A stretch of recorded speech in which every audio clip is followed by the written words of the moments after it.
Welcome to the Autism Alliance of Michigan Skill Building Series.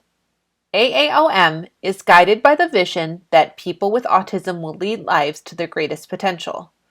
The mission of AAOM is to lead efforts to raise expectations and expand opportunities for people touched by autism across the lifespan. My name is Tamako Teshima, and I'm a speech-language pathology consultant for AAOM. Our webinar today is on literacy, specifically early literacy skills in children with autism spectrum disorder. There is also a handout to help guide your thinking as we have this discussion. There are a lot of things that I could say about literacy, so today we're going to narrow it down a little bit. So first we're going to talk about literacy and what it is. Then we'll talk about early literacy skills. We'll talk about the specific challenges that children with autism spectrum disorder experience with literacy, and we'll close by talking about some ways you can build these literacy skills at home. So what is literacy? When you think about that word, what comes to mind? Automatically, we often think of reading, and that's correct. Being literate means being able to read, right? Correct. But what goes into the skill of reading? Take a moment and think of a few ideas. The National Literacy Trust of the UK defines literacy as the ability to read, write, speak, and listen in a way that lets us communicate effectively and make sense of the world.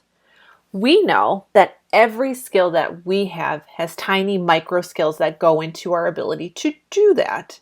So even something like cooking, you need to know how to hold your utensils or be able to read a recipe and all of these different things.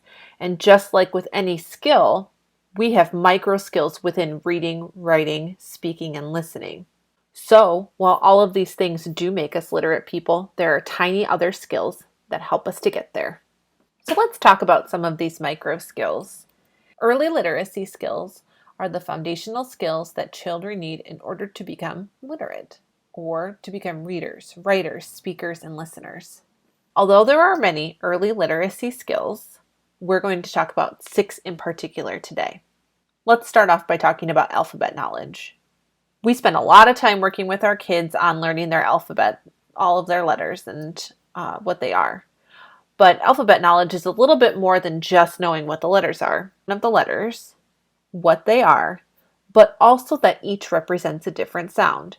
So, for example, your child would know that the letter C is the letter C, but it also makes a k sound for cat. Another early literacy skill is print knowledge. Print knowledge is the ability to understand that print and words have meaning, so that they're not just pictures on the page or funny looking symbols, but they actually have meaning. This really ties in with alphabet knowledge. Phonological knowledge is a huge skill set. It deals with the identification and the manipulation of words, sounds, syllables, and rhymes. So it's kind of like alphabet knowledge, but it goes a bit deeper. So for instance, a child with strong phonological awareness skills would be able to answer the question, okay, car, say car. Now start it with t instead of k. What word does that make? Tar. The ability to know and be able to manipulate these kinds of sounds and structures makes it so that children can understand what it is that they're reading and have a good foundation for being able to speak things aloud. Another foundational skill that children need before they're able to become literate is narrative skills, or the skills that make them able to tell a story or an event with detail and order. So children can oftentimes not be the best storytellers. Sometimes it's kind of scattered all over the place. And to some extent, that's somewhat normal. However, after a while, we want kids to be able to tell a cohesive story with a beginning, middle, and end, with enough detail that we're able to tell what's going on, and in logical and sequential order. And narratives don't necessarily have to do with telling a story, like a storybook, but it could also be recalling events, like what happened at school or a trip to the zoo. We're going to talk about this skill in particular once we get to the building the skills at home part of this presentation. Vocabulary skills or vocabulary knowledge is extremely important in helping children develop literacy skills. Vocabulary skills essentially is the ability for children to know and use a variety of different words. That's why you often see in parenting guides or parent groups on the internet or at your pediatrician's office or with your speech therapist, how it's often recommended that parents narrate everything that they do with their children, even when they're babies. By doing that, it names everything that's going on and helps babies start to develop vocabulary skills even as a little one. This is super foundational and very important to develop literacy skills. The final early literacy skill that we'll talk about today is print motivation, which may be arguably the most important. Essentially what this is a child's ability to find enjoyment and interest in books and print. If a child has zero interest in looking at books or doing anything that has to do with reading, it's going to be really hard for them to do any of the previously mentioned skills. So it's important to find ways to get them motivated to look at these things. Researchers have done a lot of work studying the early literacy skill profile of children with autism spectrum disorder. There are so many studies out there that I pulled from two that I like the best. After doing a pretty robust study, several researchers in 2017 came to the conclusion that children with autism had strengths in code-related emergent literacy skills, such as alphabet knowledge and things like that. They had significant difficulties with meaning-related literacy skills, so things that came from like narrative language and skills like that. Another study done by Davidson and Weismer in 2014 also noted that alphabet knowledge was a relative strength for children with autism spectrum disorder, while also coming to the conclusion that meaning-related skills, specifically as it related to words and symbols, so print knowledge, were a relative weakness. So all of this is to say that there are specific skills that we need to work on with children with autism spectrum disorder early on to help them develop literacy skills. As mentioned, children with autism spectrum disorder have a unique set of skills that we need to focus on in particular. So let's start by talking about comprehension. Comprehension refers to our ability to understand what it is we're reading and hearing. We know that children with autism spectrum disorder have particular difficulty with this. That can be compounded by difficulties with organization and planning, as well as attention. Vocabulary skills can also contribute to difficulties with comprehension. So if a child is unable to comprehend what they're reading, it's going to be really difficult for them to understand what's happening in a story or during an event and to be able to talk about it later. Another particular challenge for children with autism spectrum disorder is perspective taking, or the ability to understand people's thoughts and emotions. If you think about it, difficulty understanding the thoughts and emotions of others would play into difficulty comprehending what is happening in a story. If a child can't figure out what a character is thinking or why a character is doing something based on how they feel, it will be very difficult for them to understand the plot of a story. Another area of literacy that can be rather challenging for children with autism spectrum disorder is attention. What does attention have to do necessarily with literacy? Well, if a child has difficulty paying attention to a story or to an event, it's going to be really difficult to understand what's going on. As adults, we know that when we're not giving something our full attention, oftentimes we miss out on giant chunks of information. So for children with autism spectrum disorder who do have particular challenges with attention, reading comprehension tasks might be rather difficult. Have you ever heard the phrase, difficulty seeing the forest for the trees? Oftentimes we say this to people who have a hard time seeing the overall bigger picture of a certain situation. For children with autism spectrum disorder, this is particularly so when it comes to stories. Sometimes these children have difficulty seeing the bigger picture of the story and can get fixated on small details or characters. As a result, They lose the overall big picture meaning of the story. Okay, so now that we know the areas that we need to focus on, what are some things that you can do at home? The first and foremost thing you can do is follow your child's lead. You can incorporate literacy practice into almost any activity that you do. So if your child is very much into trains, practice telling a story about trains while you're playing with them. Narrate what you're doing with the trains while you're playing with them. Overall, you want to do what your child is going to pay attention to because, as we saw, attention can be really, really difficult. The more interested a child is in a particular activity, the easier it's going to be for them to pay attention. The next way to build literacy at home is to ask open-ended versus closed-ended questions. Closed-ended questions usually have 1 or 2 word answers, so it'd be like a yes or no question. Did you like your lunch today? Yes or no. What did you have for lunch today? I had a sandwich. An open-ended question allows for a lot more of a lengthy response.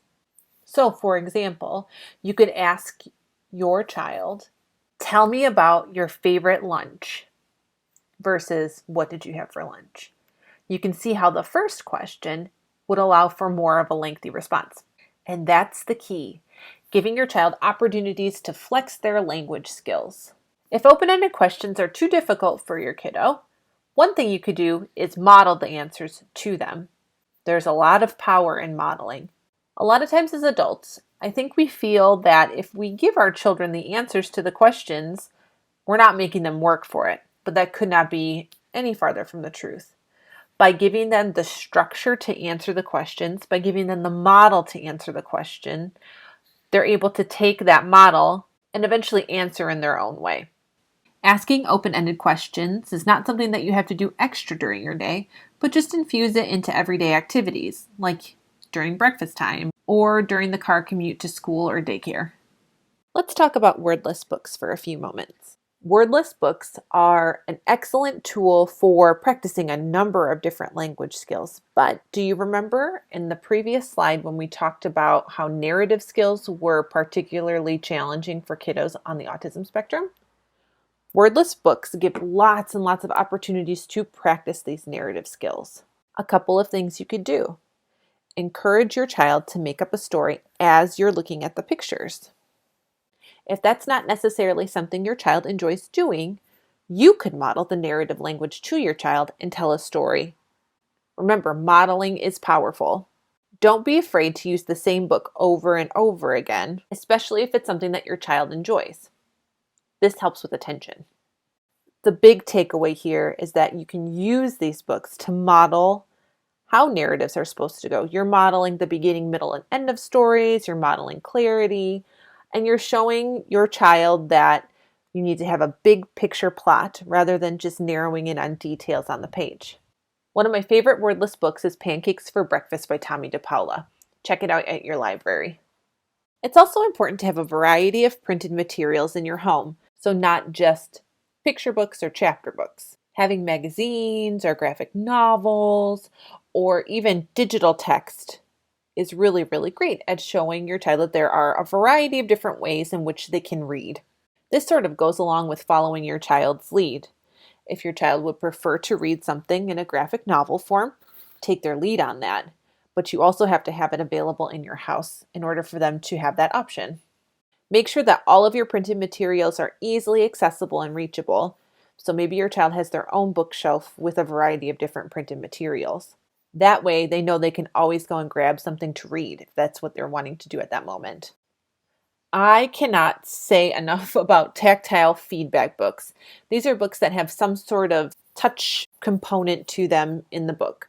So we see this a lot with the spot books, the lift the flap kind of a thing, or in the that's not my bat or not my flamingo books where there is the touch with the rough wing or the fluffy wing, something like that.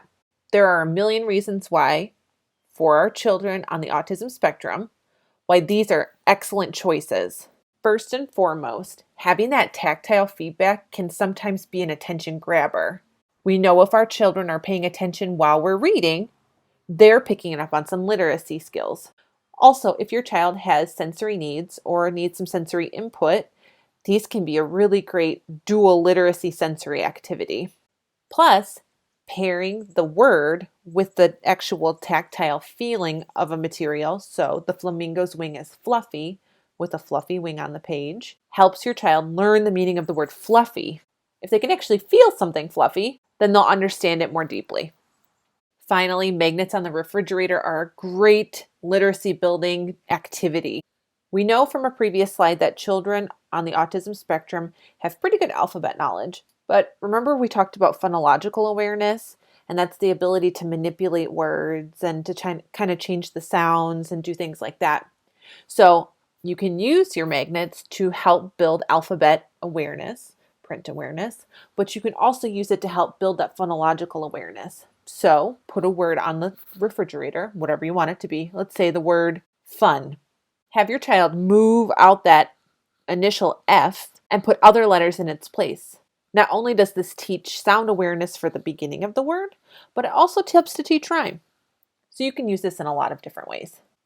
Overall, while it's completely okay to go and do a literacy-based activity that wasn't a part of your normal routine, it's completely okay to just infuse these activities into what you're already doing. Don't feel like you have to do a giant Pinterest activity in order to incorporate literacy into your child's day. You can if that's what you would like to do, but don't feel like you have to. Hopefully some of these strategies are things that you can just sprinkle in to your normal schedule. While working on these skills at home can certainly help boost your child's literacy skills, it's important to know when to seek out the help of a professional. Speech-language pathologists are uniquely qualified to be able to help with early literacy skills like the ones we talked about. And the earlier we intervene, the better. In fact, one statistic pointed out that it takes 4 times as long to intervene in 4th grade as it does in late kindergarten. This is largely due to the amount of delay the child has, which is usually much less significant in younger years versus older, the cognitive load of school in 4th grade versus kindergarten, and brain plasticity. It's so much better and way more efficient to intervene early. And if you need help finding a professional to assist you with this, please contact AAOM. For additional information, questions, and resources, please contact the Autism Alliance of Michigan. AAOM is prepared at no cost to counsel, advocate, and connect families to evidence-based care and support, however long it takes. Our navigation program will connect you or anyone touched by autism to a free, lifelong guide with professional help and answers. Thank you so much for attending this webinar, and have a wonderful day.